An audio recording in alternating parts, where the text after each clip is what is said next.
Hello guys, welcome back to channel. This is me with Mallu എപ്പിസോഡിൻ്റെ open സീനിൽ ആ ഡെൽമൻ ആണെങ്കിൽ ഫ്ലാഷ് ബാക്കിൽ അവൻ്റെ വൈഫുമായിട്ട് ഹാപ്പി മൊമെൻറ്റ്സ് അത് സ്പെൻഡ് ചെയ്യുകയാണ്. വൈഫാണെങ്കിൽ ഇപ്പോൾ ഡെൽമനോട് ചോദിക്കും നമ്മുടെ ലൈഫ് അതിങ്ങനെയൊക്കെ ബോട്ടയ്ക്ക് പോയാൽ മതിയോ. അതിന് ഡെൽമൻ അവിടെ ഒരുപാട് പൂച്ചെടികളൊക്കെ നട്ട് അവളോട് പറയും നമ്മുടെ ലൈഫ് തൽക്കാലം ഇങ്ങനെ മുൻപോട്ട് പോയാൽ മതി. ഇന്നല്ലെങ്കിൽ നാളെ തീർച്ചയായിട്ടും ഈ പൂച്ചെടികൾ പോലെ തന്നെ നമ്മുടെ ലൈഫും വളരെയധികം സുന്ദരമായിരിക്കും എന്ന് പറയും. കട്ട് ചെയ്ത പ്രസൻറ്റ് കാണിക്കും. ഡെൽമയ്ക്കാണെങ്കിൽ ഇപ്പോൾ ആ ഒരു പെണ്ണിനെ ബസ്സിലുണ്ടായിരുന്ന അവൻ്റെ വൈഫായിട്ടായിരിക്കും തോന്നുക. അതുകൊണ്ടാണ് മറ്റുള്ളവരിൽ നിന്നെല്ലാം തന്നെ അവൾ പ്രൊട്ടക്റ്റ് ചെയ്യാനായിട്ട് അവൻ ആഗ്രഹിക്കുന്നത്. അങ്ങനെ അവിടെയുള്ള ഓരോരുത്തരുടെയും ഇമാജിനേഷനിലേക്ക് അവൾ അവരുടെ പ്രിയപ്പെട്ടവരായി മാറി. ഇപ്പോൾ അവരെല്ലാവരും അവളെ പ്രൊട്ടക്റ്റ് ചെയ്യാൻ ശ്രമിച്ചുകൊണ്ടേയിരിക്കുകയാണ്. അവൾക്കാണെങ്കിൽ അത് കാണുമ്പോൾ ഒരുപാട് സന്തോഷം. ഷാങ്കയും അവർ രണ്ടുപേരും മാത്രമാണ് ഇപ്പോൾ കോൺഷ്യസിലുള്ളത്.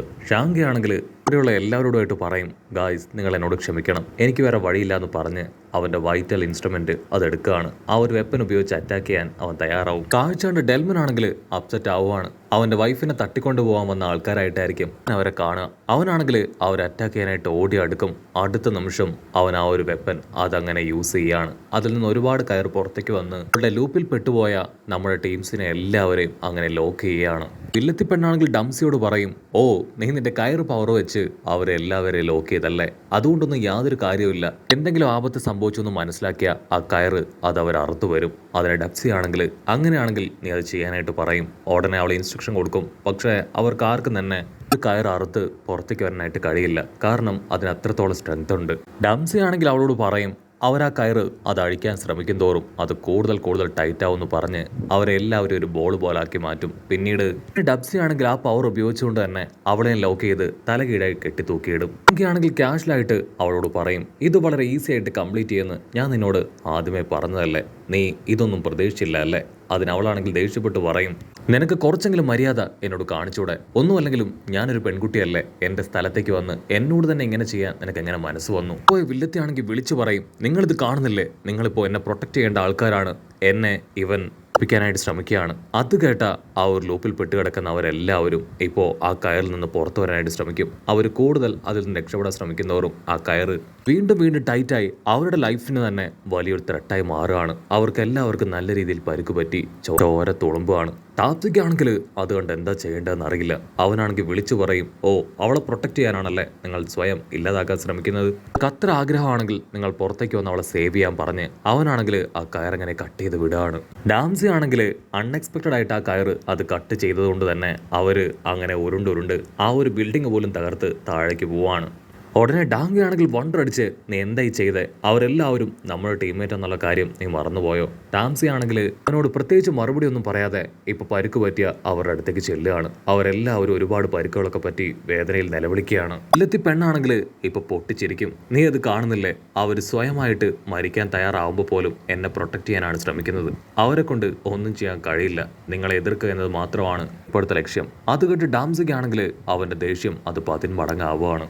കട്ട് ചെയ്ത ഇവിടെ നമ്മുടെ ചപ്പർത്തലച്ച് പെണ്ണിനെ കാണിക്കും. അവളാണെങ്കിൽ ഇപ്പോൾ റോഡോടെ ചില ഹിസ്റ്ററിയൊക്കെ അങ്ങനെ ചെക്ക് ചെയ്തുകൊണ്ടിരിക്കുകയാണ്. ഉടനെ അവരുടെ ബോസ് ആണെങ്കിൽ ഇപ്പോൾ അവളോട് ചോദിക്കും, നമ്മുടെ ടീമിനെ കൊണ്ട് അവിടുന്ന് രക്ഷപ്പെട്ടു വരാൻ കഴിയുമെന്ന് നിനക്ക് തോന്നുന്നുണ്ടോ. അത് കേട്ട് നമ്മുടെ ചപ്പർത്തല പെണ്ണ് അവൾ ഷോക്കാവും. ബോസ് എന്തുകൊണ്ടാണ് ആരും ചോദിച്ചതെന്ന് എനിക്ക് മനസ്സിലായില്ല. അതിന് ആ ബോസ് പറയും, നീ കരുതും പോലെ ഈ ടാസ്ക് അത് അത്ര എളുപ്പമല്ല, നീ റോഡോയുടെ ഫ്യൂച്ചർ അത് കണ്ടതല്ലേ, എന്തുകൊണ്ടാണ് ആ കാര്യം അവൻ്റെ മുഖത്ത് നോക്കി പറയാനായിട്ട് നീ മടിച്ചത്. കട്ട് ചെയ്ത ഇവിടെ എഞ്ചിനെ കാണിക്കും. അവനാണെങ്കിൽ അവളുടെ ഷൂ അഴിക്കും. അവളാണെങ്കിൽ ഷോക്കാവും, കാരണം എഞ്ചിൻ അവൻ ബാക്ക് ടു നോർമൽ ആയിരിക്കുകയാണ്. ആക്ച്വലി ആ ഒരു പെൺകുട്ടി അവളാണെങ്കിൽ അവരുടെ എല്ലാവരുടെയും ബോഡി തനിയെ ഹീലാവുന്ന രീതിയിൽ സ്പെല്ല് അവളുടെ ബോഡിയിൽ ചെയ്തിരുന്നു. അതുകൊണ്ടാണ് എഞ്ചിൻ ഇപ്പോൾ ബാക്ക് ടു നോർമലായി തിരികെ എത്തിയത്. അവൻ ആ ഒരു ഷൂസ് അവളുടെ അടുത്തുനിന്ന് മാറ്റാൻ ശ്രമിക്കും. അതിനവളാണെങ്കിൽ ദേഷ്യപ്പെട്ട് പറയും, ആ ഷൂസ് എൻ്റെ ഫേവറേറ്റ് ആണ്, ഒരു കാരണവശാലും നിനക്ക് ഞാനത് വിട്ടു തരില്ല, അതിൻ്റെ സ്മെല്ലില്ലാതെ എനിക്കാവില്ല. അവനാണെങ്കിൽ മാസ്ക് കഴിച്ച് അത് സ്മെല്ല് നോക്കും, അതിൻ്റെ വൃത്തികെട്ട മണം അവനെ കൊണ്ട് സഹിക്കാൻ കഴിയാതെ അവനത് ദൂരേക്ക് ഇടുകയാണ്. ഓരോരുത്തരായിട്ട് ആ സ്മെല്ലിൻ്റെ ശക്തിയിൽ ബാക്ക് ടു നോർമലായി മാറുകയാണ്. ഡെൻമോൻ ആണെങ്കിൽ എനിക്ക് എന്ത് സംഭവിച്ചു, എന്താ ശരിക്കും ഉണ്ടായേ. അതിന് ഡാൻജി പറയും, ഇത്രയും നേരവും നീ ഒരു മോൺസ്റ്ററിനെ പോലെയായിരുന്നു. ഇപ്പോഴാണ് നീ ബാക്ക് ടു നോർമലായി മാറിയത്. നീ ഇത്രയും സമയം ഏതോ ഒരു ഇല്യൂഷനിൽ പെട്ട് ആ വില്ലത്തിപ്പണെന്നെ സപ്പോർട്ട് ചെയ്യുകയായിരുന്നു. അവൾക്ക് വേണ്ടിയാണ് നീ ഞങ്ങളെ എല്ലാവരും അറ്റാക്ക് ചെയ്തത്.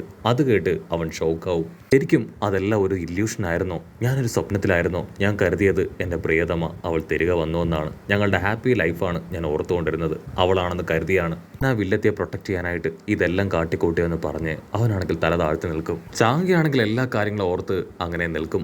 അതേസമയം എഞ്ചിനാണെങ്കിൽ അവളുടെ ആ 2 ഷൂസുകൾ തിരികെ കൊടുക്കുകയാണ്. അവളാണെങ്കിൽ അതിന്റെ സ്മെല്ലൊക്കെ ആസ്വദിച്ച് രണ്ടും വീണ്ടും അവളുടെ കാലുകളിൽ അണിയും. തന്നെ മഞ്ഞത്തലേനും എല്ലാവരും ബാക്ക് ടു നോർമലായി അവളുടെ അടുത്തേക്ക് കടന്നു വരും. അവർക്കാണെങ്കിൽ കാര്യം പിടികിട്ടും. ആ 2 ഷൂസ് ഉപയോഗിച്ചാൽ മാത്രമേ അവൾക്ക് അവളുടെ പവർ അത് ഉപയോഗിക്കാനായിട്ട് പറ്റൂ. മഞ്ഞത്തലേനാണെങ്കിൽ അവളോട് ചോദിക്കും, ഇവിടേക്ക് വന്നതിന്റെ ലക്ഷ്യം അതൊന്നാണ്. മുകളിലേക്ക് ആ സ്പിയറിലേക്ക് പോകാനുള്ള വഴി അത് നിനക്കറിയോ? അവിടേക്ക് പോകാനുള്ള എന്തെങ്കിലും ചാൻസ് അതുണ്ടോ?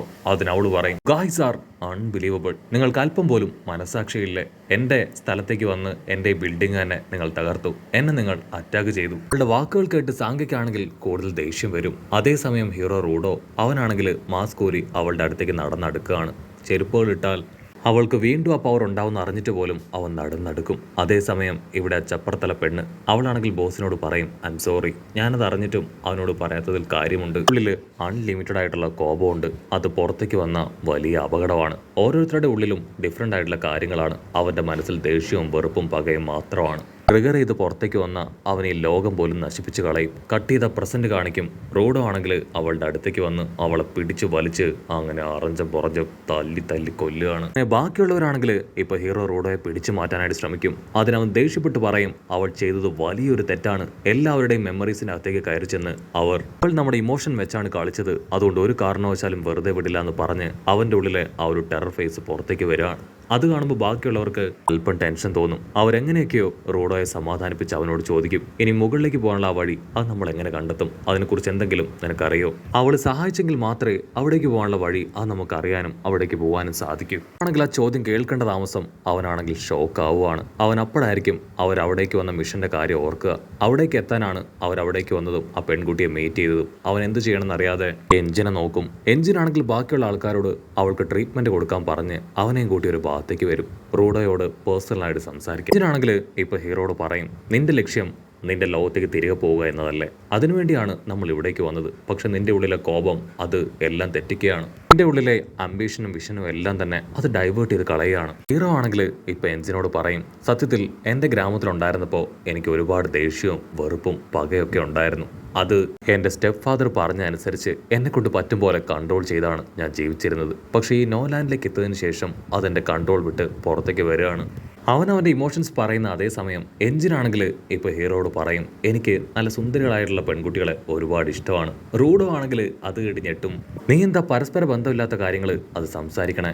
അതിന് എഞ്ചിൻ പറയും, സത്യത്തിൽ നമ്മുടെ ലക്ഷ്യം എന്താണെന്ന് നീയും മറന്നുപോയി. അതുകൊണ്ടാണ് ആ കാര്യങ്ങളെല്ലാം മറന്ന് നിന്റെ കോപം അതവിടെ കാണിച്ചത്. നമ്മുടെ ലക്ഷ്യം അതിലേക്ക് മാത്രമായിരിക്കണം നമ്മുടെ ഫോക്കസ്. നമ്മളെ കൺഫ്യൂസ് ചെയ്യാൻ ഒരുപാട് പേരുണ്ടാവും. പക്ഷേ നമ്മളെപ്പോഴും നമ്മുടെ ലക്ഷ്യത്തെക്കുറിച്ചും നമ്മൾ ഡിപ്പെൻഡ് ചെയ്തിരിക്കുന്നതിനെ കുറിച്ചും ചിന്തിക്കണം. അങ്ങനെ ആവുമ്പോൾ നമുക്കൊരു വഴി തെളിഞ്ഞു വരും. ഇപ്പം നമ്മുടെ ലക്ഷ്യമാണ് വലുത്. സോ എത്രയും വേഗം നമുക്ക് 2 പേർക്കും അവളുടെ അടുത്തേക്ക് പോയി അവളോട് മാപ്പ് പറയണം. കട്ട് ചെയ്ത ഇവിടെ അവരെല്ലാവരും ചേർന്ന് അവളെ ഹീൽ ചെയ്യാണ്. അവരാണെങ്കിൽ അവളോട് സ്നേഹത്തോടെ സംസാരിക്കും. ഞങ്ങൾക്ക് നിന്നോട് യാതൊരു വെറുപ്പുമില്ല. നീ നിന്റെ ലൂപ്പിൽ അതിൽ പെടുത്തിയതുകൊണ്ട് മാത്രമാണ് ഞങ്ങൾക്ക് ഇത്ര ബാഡായിട്ട് നിന്നോട് പെരുമാറേണ്ടി വന്നത്. ഞങ്ങൾ മാസ്ക് ഒരു സംസാരിക്കാൻ ഇപ്പോഴും തയ്യാറാണ്. ഉടനെ ആ പെൺകുട്ടിയാണെങ്കിൽ മനസ്സ് മാറ്റി അവരോട് സംസാരിക്കും. സത്യത്തിൽ നിങ്ങളെല്ലാവരും നല്ലവരാണ്. എൻ്റെ അമ്മയെ പോലെ. എൻ്റെ അമ്മ എൻ്റെ ലൈഫിലേക്ക് വന്നതിന് ശേഷമാണ് എൻ്റെ പവറുകൾ കിട്ടിയത്, ഈ ഷൂ കിട്ടിയത്. മാത്രമല്ല നോമാൻ ലാൻഡിലേക്കും സ്പിയറിലേക്കും പോകുന്ന ആ ഒരു ഏഞ്ചലിനെ അവരെ കാണാൻ സാധിച്ചത്.